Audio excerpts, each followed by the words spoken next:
ভাঙার মাধ্যমে এই মাদক দ্রব্য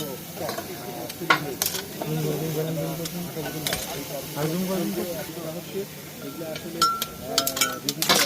চোরাপথে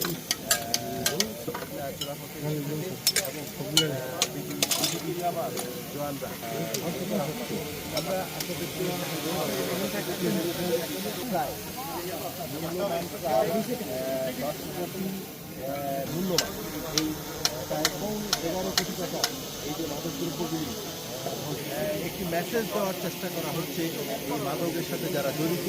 মাদক মানে তাদেরকে একটি মেসেজ দেওয়া হচ্ছে একটি গঠন করার জন্য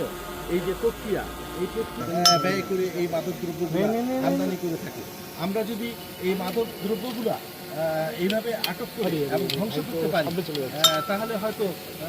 এই যারা আমদানিকারক এবং যারা সেগুলো কমান্ডার সাহেব রয়েছেন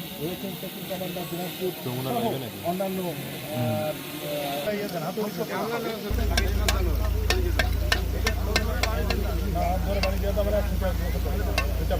চিঠে আসে